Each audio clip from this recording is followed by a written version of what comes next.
श्रोताओं, मैं मुकेश गंभीर, डायरेक्टर रेडियो गूज, आज अपनी टीम के साथ एक बार फिर से स्टूडियो में प्रस्तुत हूँ। साथियों, मैंने अक्सर आपसे एक बात कही है कि हम इस प्रयास में रहते हैं कि ऐसे शख्सियत को हम ढूंढ के लाएं अपने स्टूडियो में जिनका अलग अलग क्षेत्रों में महारत है। आज एक महारत रखने वाली शख्सियत मैडम रविंदरजीत कौर, जो कि साइकोलॉजी में पीएचडी हैं, बहुत देर तक कॉलेज में शिक्षण संस्थाओं में पढ़ाती रही हैं।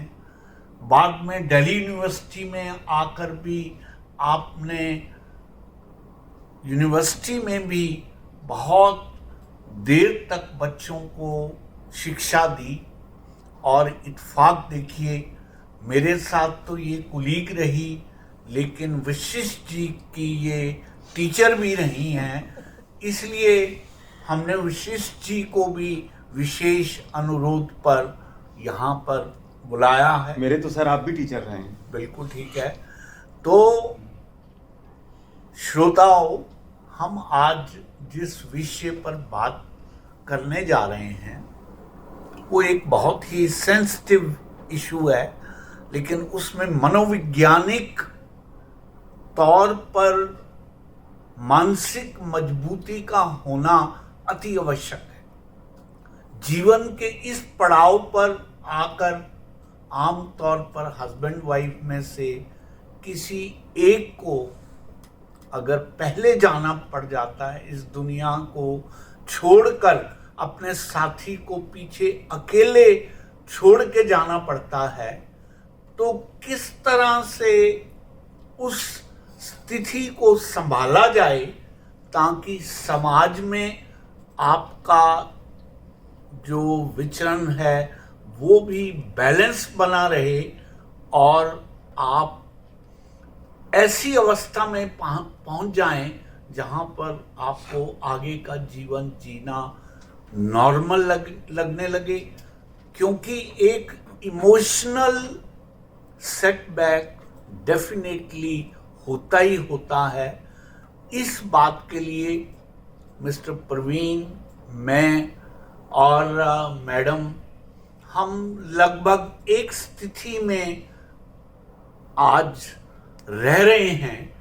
इसलिए हमने सोचा कि आज मैडम की आने को अगर हम बेनिफिट में बदलना चाहें तो इनकी सलाह भी लेंगे और अपने अपने व्यूज़ भी देंगे। तो पहले तो मैं आपका बहुत बहुत स्वागत करता हूं अपने स्टूडियो में कि आप आज एक बहुत ही संवेदनशील विषय पर बात करने के लिए हमारे साथ राजी हुई हैं, बात कर रही हैं। तो वशिष्ठ जी, मैं चाहूँगा, क्योंकि आपने रविंदरजीत को एक टीचर के रूप में भी जाना है, आप इनके स्टूडेंट भी रहेंगे, तो थोड़ा सा आपसे चाहूँगा कि आप इंट्रोडक्शन इनकी दें एज ए टीचर, उसके बाद हम बात शुरू करते हैं। देखिए, इंट्रोडक्शन तो सर आपने पहले बता ही दी जी कि आप टीचिंग लाइन से रही हैं। आप पहले वैश्य कॉलेज भिवानी में पढ़ाती थीं और उसके बाद दिल्ली यूनिवर्सिटी में आपने पढ़ाया जी। लेकिन मैं एक उस तरीके से, उस हैसियत से दूं कि जब मैं स्टूडेंट था। Yes, this is what I want. हाँ, मुझे याद है प्रोफेसर सतनाम सिंह खुमार यस पढ़ाते थे हमें। Yes, we would love to remember it. हाँ जी, वो Yes. बड़े अच्छे शायर थे और Yes. साइकोलॉजी की बड़े अच्छे मनोरंजक तरीके से पढ़ाते थे। हाँ. तो मुझे याद है अभी पहला दिन वो इनको साथ लेकर क्लासरूम में आए थे। ओके।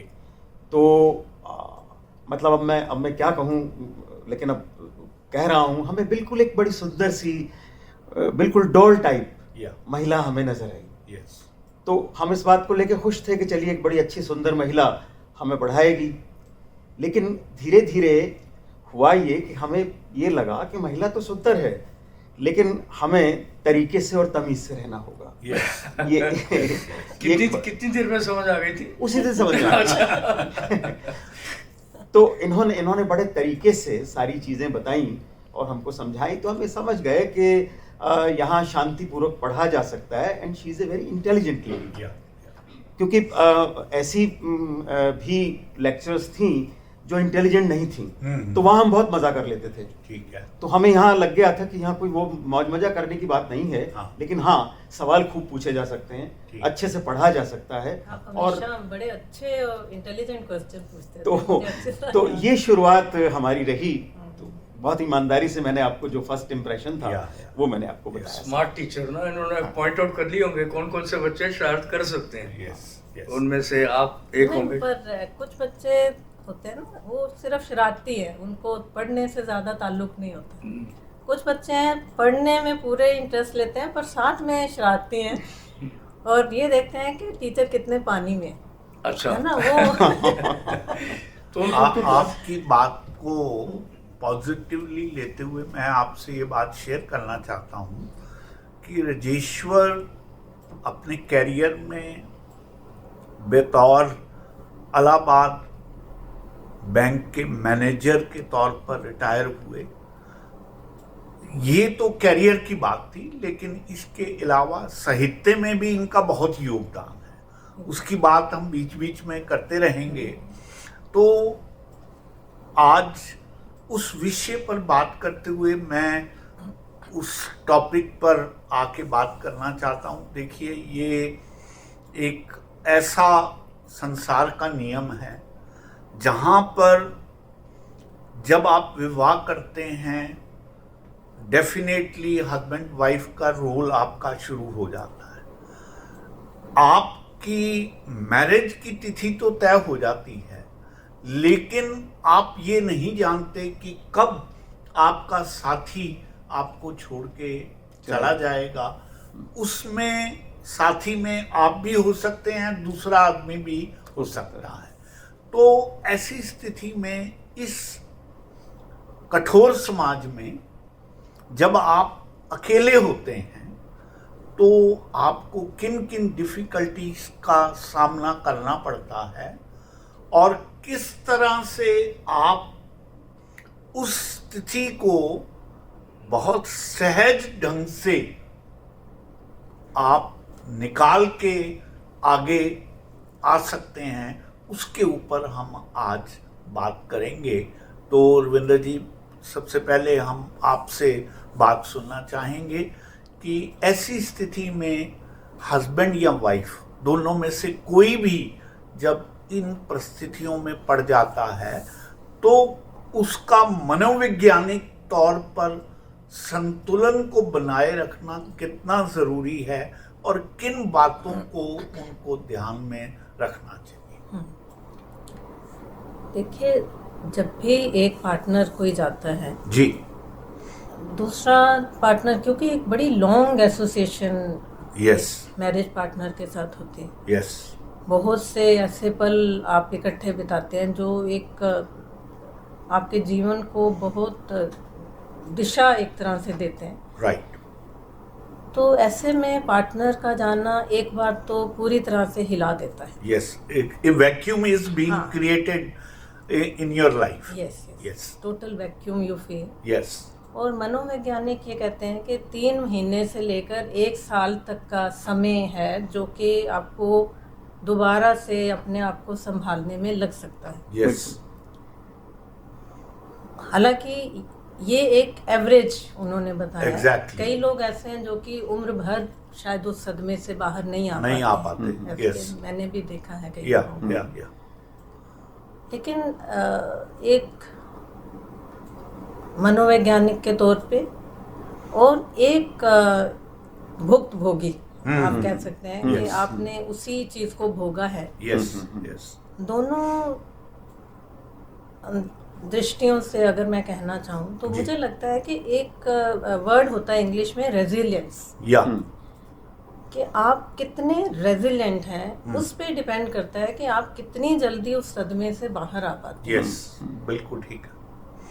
रेजिलियंस में ये होता है कि एक कोई भी ऐसी स्थिति आपके सामने आई जिसने आपको एकदम झकझोर दिया या दबा दिया, यस फिर आप कितनी जल्दी बाउंस बैक करते हैं, यस दैट इज रेजिलियंस। हाँ तो मुझे लगता है कि कितनी जल्दी आप अपने आप को बाउंस बैक कर लेंगे वो बहुत सी चीज़ों पे डिपेंड करता है। यस ये जो शॉक एब्जॉर्बिंग की स्टेज है यस यस उसमें आप कब बाहर निकल पाते हैं, so many factors so many factors sir. and the family situation, yes other family members, whether you are in a village or you are in urban area, whether you are in a joint family or in a single family, plus whether you yourself is working or not, all these factors they really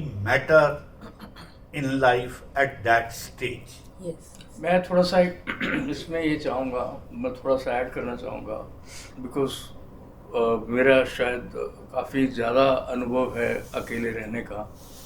it's about 28 years. तो सबसे पहले तो आप जितनी जल्दी अपने आप को गैदर करें बढ़िया है, और सेकेंडली आपने हस्बैंड वाइफ के तौर पर कुछ सपने देखे होते हैं कि आप अपने बच्चों को क्या करेंगे, क्या बनाएंगे। तो अगर आप जितनी जल्दी अपने सामने टारगेट फिक्स कर लें उतना बढ़िया है कि मेरे को लाइफ में ये एक टारगेट अचीव करने हैं, और आप टारगेट फिक्स करते हैं। सेकेंडली आप अपने पार्टनर को कभी भूल नहीं पाते हैं। सेकेंडली आप हमेशा, आपको ये याद रहता है कि आपने सपने इकट्ठे देखे थे, तो सर्कमस्टांसेस जैसे मर्जी आए, मेरे को तो लगता है ऐसा, शायद मैं पर्सनल हो जाऊंगा कई बारी, I always feel you are not answerable to anybody else except your departed soul. क्योंकि मैंने ये महसूस करा है जब भी आप हेवे जाने की कोशिश करते हो, इधर उधर होते हो, तो अब आपको याद आता है कि आपने प्रॉमिस किसको करा था, and somebody up above is watching you कि भाई तू गलत रास्ते पे जा रहा है, तेरा ध्येय कुछ और है। तो जितनी जल्दी आप डिमार्केशन फिक्स कर लेते हैं, that job becomes very easy and that helps you in many ways.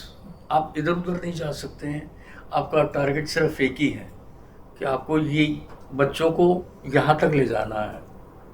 I think yes yes ma'am, मुझे I fully endorse the viewpoint which Mr. Praveen has taken, because at that particular stage, once you have some target left, जब एक लक्ष्य पीछे आपको नजर आ रहा है कि आपने बच्चों को अकॉर्डिंगली ग्रो करना है और आपको ये पाथ है जो आपने फॉलो करना है, तो आपके लिए वो रास्ता आसान हो जाता है, और एक उस लॉस को पूरा करते हुए एक सेंस ऑफ फुलफिलमेंट जो है वो आपके जहन में भी आती है, आपकी लाइफ में भी आती है, और एक जो नेगेटिविटी है उससे आप बाहर निकलने का प्रयास करें। नेगेटिविटी मुकेशी आप अफोर्ड ही नहीं कर सकते। यस जब आपके सामने टारगेट है, हाँ। नेगेटिव जितने मर्जी ख्याल आए, but you are always aiming at your target, तो नेगेटिविटी तो आनी ही नहीं चाहिए ना, आ सकती भी नहीं है। If you are sincere, if you are not sincere then everything is go viral. जी Vishesh ji, what is your view point? देखिए, मैं इस इशू में थोड़ा सा आप लोगों से डिफर करूंगा जी। सबके अपने अपने सर्कमस्टेंसेस होते हैं, अपने अपने एक्सपीरियंसेस होते हैं। ये कोई गारंटी नहीं है कि आपने 40 साल 45 साल एक पार्टनर के साथ आपने बिताए हैं और वो सारे के सारे 40-45 साल ऐसे हों जहाँ पे एक दूसरे को बहुत प्रेम करते हैं। ओके। सिचुएशन ऐसी भी हो सकती है कि आप दोनों पढ़े लिखे आदमी हैं, आपकी दोनों की अपनी अलग पर्सनैलिटी है, आपके दोनों के अपने काम करने के तरीके हैं, और जब आप साथ रह रहे थे तो आप साथ तो रह रहे थे, लेकिन तब भी आप में बहुत सारे डिफरेंस ऑफ ओपिनियंस थे। ठीक है। तो ऐसी स्थिति में मैं समझता हूँ कि जाने वाले को तो कोई रोक नहीं सकता। ये जो कतारों में खड़े हजारों पेड़ नजर आते हैं, पास जाकर देखो तो इनमें फासले बहुत होते हैं। हाँ, यही बात कहना एग्जैक्टली। चलिए, तो मैं इसीलिए कहता हूँ कि साथ रहते हुए कुछ परेशानियां भी होती हैं, कुछ चीज़ें आपको एडजस्टमेंट्स भी करनी पड़ती हैं। Yes. लेकिन उसके बाद मैं समझता हूँ कि बहुत फ्री होकर आपको अपने गोल्स के बारे में सोचना चाहिए। Okay. और जो ऑब्स्टिकल्स एक दूसरे के, चाहे आप उन्हें प्यार में ऑब्स्टिकल्स कह लीजिए, Okay. हालांकि प्यार में नहीं होता है, Sacrifice. मैं जस्ट You can कहने के लिए say कह रहा हूँ ये you शब्द। sacrifice your- हाँ, आप सेक्रीफाइस कर रहे होते हैं, या आपको ये पता है कि भाई बच्चे हमने शेयर किए हुए हैं, हमने एक लाइफ इतनी शेयर की है, लोग क्या कहेंगे, Yes. समाज क्या कहेगा, वगैरह वगैरह। उसके बाद आप इन सारी चीज़ों से मुक्त हो जाते हैं। Okay. और मैं समझता हूँ उसके बाद जीवन को एक नई नज़र से देख के, नए तरीके से भी एक अच्छी शुरुआत की जा सकती है। Past is past, Okay. मरने वाले के साथ कोई मर नहीं सकता है। राइट, जो चला गया है चला गया है, आप उसे प्रणाम करिए, नमस्कार करिए, वो आपके पितरों में शामिल हो गया है, वो सारी बातें ठीक है। लेकिन उसके बाद भी आप अपने जीवन को जिस तरीके से आप जीना चाहते थे, आप उस लाइन पर लाकर बहुत अच्छे तरीके से जी सकते हैं। आप आपके जो गोल्स हैं, आप उनका फुलफिलमेंट आसानी से कर सकते हैं। कुछ passion- विशेष जी, जो कुछ आपने कहा है, definitely it gives A altogether different angle of looking at the things. But what I intend to tell you कि इस वर्ल्डली लाइफ में, जिसमें हम सामाजिक जीवन में जीते हैं और आप अपने साथी के साथ 40-45 साल का समय गुजारते हैं, वहाँ पर हम जो बात कर रहे हैं, perhaps you have in mind the male angle of looking at the things. We are talking from female as well as from male angle point of view. अगर आप यही बात फीमेल एंगल से सोचेंगे तो Nobody will allow to lead the way she wanted to live. हमारा ऐसा कुछ समाज नहीं ऐसा है। है। नहीं, मैं नहीं समझता ऐसा है। जो पढ़े लिखे लोग हैं, जो एक इंडिपेंडेंट तरीके से, फाइनेंशियली इंडिपेंडेंट हैं, जो तरीके से जीवन जी रहे हैं, वे ऐसे बहुत सारे काम हैं जो अपने कर लेंगे। मैं ऐसे लोगों को पर्सनली जानता हूँ। जब इस तरह की सिचुएशन उनकी लाइफ में क्रिएट हुई, मैं खास तौर पे ये बताता हूँ, जब हस्बैंड नहीं रहे, उसके बाद वाइफ ने इतना ग्रो किया, ओके, इतना कुछ अपने इर्द गिर्द बुना, क्योंकि उनका कहना ये था कि जब हम लोग साथ साथ जी रहे थे, तो मेरा पूरा ध्यान अपने पति पर लगा रहता था। Okay. वो कुछ कर लें, मैं उनके लिए कुछ कर दूं, ये कर दूं, वो कर दूं। अपनी जो टैलेंट थी, जो अपनी क्वालिटीज थी, उनको कभी एक्सप्लोर करने का मौका ही नहीं मिला। ओके, ये भी एक सिचुएशन है। Yes yes, it depends. हाँ। एक्चुअली क्या होता है कि कई परिवारों में ऐसी स्थिति होती है कि वाइफ के बहुत सारे ऐसे टैलेंट होते हैं जो दब जाते हैं क्योंकि वो अपने हस्बैंड या फैमिली, बच्चों के लिए सेक्रीफाइस करते हैं। Yes, that is there. पर अगर ऐसी सिचुएशन है तो ठीक है, मैं कहती हूँ कि जो उसका पैशन है उसको बाद में इट्स नॉट दैट वो पैशन को फुलफिल करना, और उसके लिए उसको psychologically she will be very much satisfied a woman. बच्चे भी कोऑपरेट करते हैं एंड चिल्ड्रन ऑल्सो जी। They understand. बहुत जी, सारे केसेस yes। मैंने भी देखे हैं। हाँ। यहाँ बच्चे एक्चुअली मदर को फोर्स करते हैं कि हाँ। आपके अंदर आप अब इतना करिए। काबिलियत है, आप उस चीज को आगे लेके आओ। Yes yes.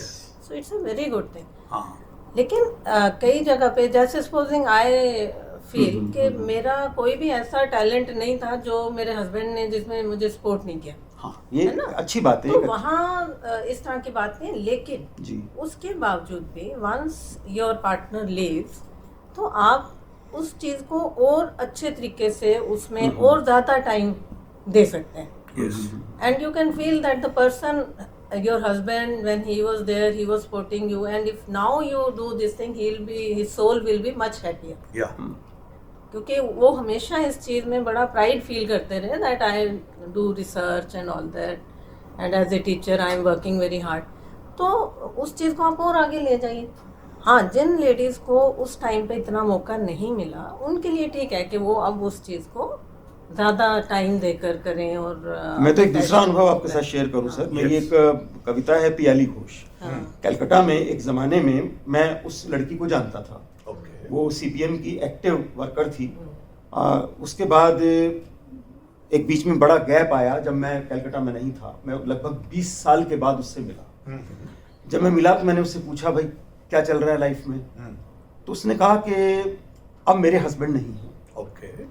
उसके हस्बैंड भी उसी तरह के सोच के थे, और वो जो कहना चाहिए माओवादी लोग या जो Yes. हैं, जो उस तरह से वो काफ़ी डॉक्टर थे वो, ठीक और है। वो जाके हेल्प करते थे उन लोगों की जो सरकार के खिलाफ भी काम करते थे। और वो पुलिस की एक बुलेट से उसके हस्बैंड की भी डेथ हुई। ओके। तो वो कह रही थी कि वो तो इतना काम अधूरा छोड़ गए लिखने का हम्म। कि मैं अपनी लाइफ का जितना भी टाइम है मैं उनके अधूरे कामों को पूरा कर लूंगी तो मेरा जीवन कट जाएगा। राइट। उनके साथ रहते हुए मैं वो काम कर नहीं पाती थी, क्योंकि एज ए डॉक्टर वो हर जगह जहाँ कहीं कोई प्रॉब्लम होती थी पहुँच जाते थे, यस। अपनी जान को खतरे में डालकर भी। तो इस तरह के भी केसेस हैं Yes, yes. जहाँ लोगों के पास एक मिशन मिल जाता है, Yes. और उस मिशन को पूरा करने में वो लोग लग जाते हैं। हाँ विशेष जी, निष्कर्षतः आपस की बातचीत में हम ये बात सामने आती है निकल के कि हर एक व्यक्ति के इंडिविजुअल तौर पे Yes. कुछ सर्कमस्टांस। Exactly sir. मैं जिस विषय के ऊपर बात करना चाह रहा हूँ वो ये है कि जब आप all of a sudden life में आपका लाइफ पार्टनर जो आपके लिए आपके जीवन की प्रक्रिया का एक एसेंशियल हिस्सा है, जब ऑल ऑफ ए सडन आप उससे वंचित हो जाते हैं, छोड़ के उसको जाना पड़ता है और आप अकेले रह जाते हैं, तो इस शॉक को आप किस तरह से एब्जॉर्ब करते हैं, किस तरह से आप इस सिचुएशन से निकलते हैं, ये एक मनोवैज्ञानिक तौर पर जागने की, समझने की, अंडरस्टैंड करने की ज़रूरत है। हम उस विषय पर थोड़ा सा बात करना चाह रहे हैं जी। मुकेश, बात वही है जो मैंने शुरू में कही है, you set your goals. Yes. जितना आप अपने आप को बिजी रखेंगे टू अचीव दोज गोल्स, आप जितने स्ट्रांग रहेंगे मेंटली, उतने ही स्ट्रांग रहेंगे। Then you have a target before you कि मुझे ये अचीव करना है for yourself, for departed soul और एनीबॉडी एल्स। एंड सेकेंडली, आपके जो सर्कमस्टांसेस हैं, जो आपके फ्रेंड्स हैं, वो आपकी बहुत मदद करते हैं। जब आप पॉजिटिव रहते हैं, हंसना तो कोई बंद नहीं करता, हंसते भी हैं, दोस्तों यारों में भी जाते हैं, हर चीज़ करते हैं। बट ऑफ कोर्स आपके बच्चे भी, मेरे बच्चे, मैं अगेन पर्सनल हो जाता हूँ, though we had decided not to speak, they feel proud on me कि जब वो बड़े हो गए हैं तो वो कहते पापा आप पर बहुत गर्व है। तो I feel really good when they से लाइक दिस, कहता पापा आप कुछ भी कर सकते थे। बिकॉज मैंने ऐसा भी देखे हैं लोग जो कि डेथ हुई, साथ में सेकंड मैरिज कर ली और बच्चे इधर उधर हो गए। तो आई थिंक देखिए वो भी एक नीड है, उसे भी उतना गलत नहीं ठहराया जा सकता। डिपेंड करता है आप किस एज ग्रुप में हैं। अगर मान लीजिए आपकी एज है 35-40 और उस टाइम में डेथ हो जाती है आपके हस्बैंड या पार्टनर की, वाइफ की, तो ऐसे में मुझे नहीं लगता उसमें कोई गलती है। अगर आपको कोई उसी तरह का दूसरा कपल मिलता है या कोई लेडीज या जेंट्स मिलता है और आप फिर से जीवन शुरू करते तो कोई बुरी बात नहीं, उसमें क्या दिक्कत है? It's very difficult, it's very difficult. नहीं, डिफिकल्ट तो होगा ही, because I was 46 that time, तो मेरे को भी एल्योरमेंट्स आई थी। But today I feel proud in this कि I didn't go in for that. मैं तो ये महसूस करता हूँ कि आप अगर अपने पार्टनर को प्रेम करते हैं तो उसके बाद, जैसे like you are a writer, you write a book and dedicate to your husband, dedicate to your wife. ये भी एक याद रखने का तरीका है। आप साल में एक बार कोई इस तरह का बढ़िया चैरिटेबल कोई वर्क करिए और अपने पार्टनर को डेडिकेट करिए। आप भी अच्छे से याद करेंगे, दूसरे लोगों का भी भला होगा। आप इस तरह की एक्टिविटीज में इन्वॉल्व हो सकते हैं। एक्चुअली आई थिंक बहुत सारी चीज़ें हम कर सकते हैं। yes. जैसे इन्होंने चैरिटी की बात की, हाँ, या अपने आप को जैसे आपने बिजी रखने की बात की, वो बिजी आप अपने पैशन को लेकर भी अपने आप को बिजी रख सकते हैं। कोई गोल आप बना सकते हैं लाइफ में, उसमें अपने आप को बिजी रख सकते हैं। तो बिजी रखना, I think that is the most important thing after once you that एक खालीपन जो आता है आपके पार्टनर के जाने के बाद, उसको भरने के लिए अपने आप को बिजी रखना सबसे important. Rest of the things they follow. They follow. Secondly, keep your self strong. अपनी जो मेंटल स्ट्रेंथ है उसको लूज नहीं करना। जैसे थोड़ा टाइम के लिए हर आदमी, it's a very natural thing कि जब आपका पार्टनर जाता है थोड़े टाइम के लिए आप काफ़ी हिल जाते हैं और वो बहुत नेचुरल है। उसमें आप रोना चाहते हैं, उसमें आप कुछ भी करना चाहते हैं, उसको खुले अच्छे तरीके से करें ताकि आपको वो आउटलेट मिल जाए। मैंने एक सेंटेंस कहा था, फ्रेंड। हाँ, I got very good friend who supported you at who that time. supported me. हाँ, मुकेश so गंभीर at- supported me at all times. हाँ, जहाँ कहीं भी मैं हिला, हम्म, he was there to हाँ। stand with me. नहीं, ऐसे फ्रेंड्स आपके होने friends चाहिए। हैं, आपके बच्चे हैं, हम्म। है ना, सोशल सपोर्ट, आपकी फैमिली है, वो लोग बच्चे हैं। तब समझ नहीं पाते हैं जहाँ आपको दोस्त समझता है कि यहाँ नहीं, वो हर एक तरह की, देखिए, you know, बच्चों में भी हाँ, फर्क पड़ता है। मैं आपको depend बताऊं, करता है बच्चे किस एज में है। If you have a daughter, है ना? वो आपको बहुत आसानी से समझ हाँ। सकती है। इफ यू बिल्कुल हैव ठीक। सन, दे कांट। हाँ, हाँ वो भी बिल्कुल डिपेंड ठीक है। करता है। If son is sensitive person, he will also understand. हाँ, लेकिन फिर भी थोड़ा फर्क रहता है। It depends. तो आपके बच्चे अगर हैं साथ में, यहाँ जैसे आपने कहा जॉइंट फैमिली में हम रहते हैं, तो एक बीच में काफ़ी सपोर्ट आपको जो है मिल जाती है। Yes. हालांकि हर जगह पे पॉजिटिव और नेगेटिव एस्पेक्ट दोनों होते हैं। या कई बार जॉइंट फैमिली में ज़्यादा मुश्किल हो जाता है अपने आप को संभालना, क्योंकि डिपेंड करता है कि बाकी फैमिली मेम्बर्स कितने सपोर्टिव हैं यस या कितना पॉजिटिव उनका एटीट्यूड है। अगर उनका एटीट्यूड नेगेटिव है तो शायद आपके लिए ज़्यादा मुश्किल हो जाता है अपने आप को संभालना। अगर उनका पॉजिटिव एटीट्यूड है तो आप जल्दी संभल जाते हैं। Yes so it depends on your own strength. That is what I think is the most important thing. Yes जब तक आप नहीं स्ट्रॉन्ग फील करेंगे अंदर से, तब तक बाहर से जितनी सपोर्ट आपको मिलती रहेगी, नथिंग विल वर्क। बिल्कुल ठीक। तो आपकी अपनी मेंटल स्ट्रेंथ, आपकी फैमिली की सपोर्ट और अपने आप को बिजी रखना, that is very very important.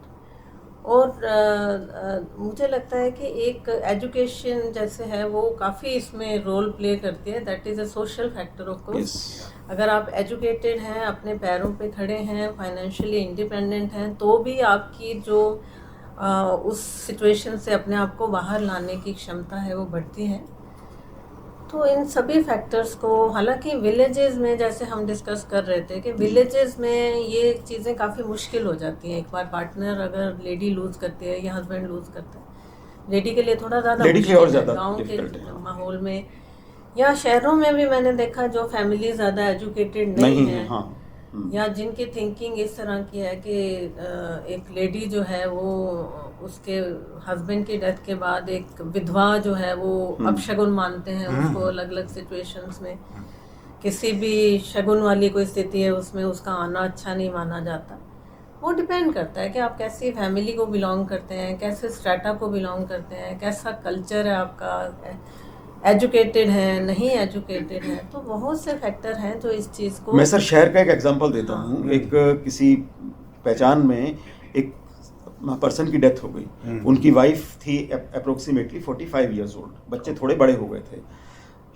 उसके बाद 2-3-4-5 महीने गुजर जाने के बाद उस लेडी ने ये महसूस किया कि मैं कहीं काम करना चाहती हूँ। ओके उसने थोड़ा एफर्ट किया और एक प्राइवेट कंपनी के एक ऑफिस में उसको काम मिल गया। राइट लेकिन मजे की बात ये थी कि जो देवर थे, जेठ थे, सास थी, उन सब का प्रेशर था, तुम घर से बाहर कैसे निकल के जाओगे, तुम वहाँ क्यों काम करोगी, Yes. दूसरे लोग क्या करेंगे, ये क्या कहेंगे, वो क्या कहेंगे। और मैं जानता हूँ उसकी लाइफ को हेल बना दिया। उसके बाद उसका जो बड़ा बेटा था, वो बेटा सामने आया और उसने कहा नहीं, मैं आपके साथ जाऊंगा माँ, मैं देखता हूँ क्या माहौल है, कैसा है, आप वहाँ काम करेंगी। क्योंकि सवाल ये है कि वो वरना घर में रह के दिन भर ताने सुन के ही परेशान Yes. है। लेडी की दुश्मन। यस, ये कहा जाता तो है। ऐसी सिचुएशन भी होती है। तो विशेष जी, आज की बातचीत का पर्पज ही ये है जी कि हम अपनी ऑडियंस को इस बात के लिए अवेयर करें जी कि आसपास आपके परिवार में या खुदा ना करे आपको खुद को इस स्थिति में गुजरना पड़े, तो आपको एक राइट किस्म का स्टैंड लेना आना चाहिए। और इस सोच को किस तरह से आपने बनाए रखना है और अपने आप को स्ट्रॉन्गर से स्ट्रॉन्गर से Strongest बन के आना। स्ट्रॉन्गेस्ट बन के आना है, इस बात का हमारा पर्पस है। एक और भी काम हो सकता है सर, इफ जी। You are living in a city, Yeah. ऐसी सिचुएशन में जब आप डिसीजन ना ले पा रहे हो तो आपको किसी काउंसलर से मिलना चाहिए, या definitely. प्रॉपर काउंसलिंग लेनी चाहिए। वे Yes. लोग बेसिकली ट्रेंड होते हैं इस बात में, वो आपको समझा सकें, Exactly. वो आपको ये बता सके आप में कौन सी क्वालिटी है, आप इन क्वालिटीज का कैसे यूज कर सकते Yes, हैं। yes. वे आपको बताएंगे आपको अपने इन लॉज के साथ कैसे बिहेव करना है, अपने बच्चों को कैसे संभालना है। Exactly. वो चीज भी सीखने जानने की है। Yes, yes, yes. या फिर इसी तरह से कुछ स्पोर्ट ग्रुप्स हैं, हाँ, तो डिफरेंट सिचुएशंस में, जैसे तो कोई भी ऐसा ग्रुप है जिसमें other women can help you in understanding. जैसे यहाँ गुड़गांव में मैंने देखा, गुड़गांव मॉम्स करके एक जी, ग्रुप बना जी, हुआ है, जी। तो वहाँ लेडीज कोई भी उनकी पर्सनल प्रॉब्लम्स होती हैं वो वहाँ पे डिस्कस करती हैं। Yes. The other ladies they will help them to understand the thing. ठीक। So sometimes I have seen the cases, यहाँ लेडीज ने बोला कि मेरे हस्बैंड की डेथ हो गई, तो I am in this situation. So then sometimes the other ladies tell her, you give us your biodata, we will try to find some job for you, है ना। तो इस Yes. तरह से भी कुछ Yes. ग्रुप्स आप ज्वाइन कर सकते Yeah, हैं। yeah, yeah. आप कुछ नया कर सकते हैं, नया आप कर सकते दो तीन हैं। लोग मिल के हाँ। वो एक स्टार्टअप शुरू कर हाँ, सकते हैं। बिल्कुल। अब तो टाइम बहुत बदल गया है। बिल्कुल बिल्कुल। तो साथियों, ये थी एक बहुत ही संवेदनशील बातचीत जो हम सब लोगों ने आपके साथ सामने रखी। हम चाहेंगे कि आप इस वार्ता को सुन के अपने जो भी व्यूज़ हमें देना चाहें वो ईमेल के माध्यम से, व्हाट्सएप के माध्यम से या किसी और कम्युनिकेशन के माध्यम से हमें कन्वे करें, ताकि आने वाले समय में जब भी कोई इस तरह की बात हम लोग डिस्कस करेंगे तो आपका नाम लेकर आपके प्रश्न का हल हम उस प्रोग्राम में देने का प्रयास करेंगे। इन्हीं शब्दों के साथ पुनः मैडम का आभार व्यक्त करते हुए और अपने साथियों का धन्यवाद करते हुए हम आपसे इजाज़त लेते हैं। आपका बहुत बहुत धन्यवाद, बहुत बहुत शुक्रिया। नमस्कार।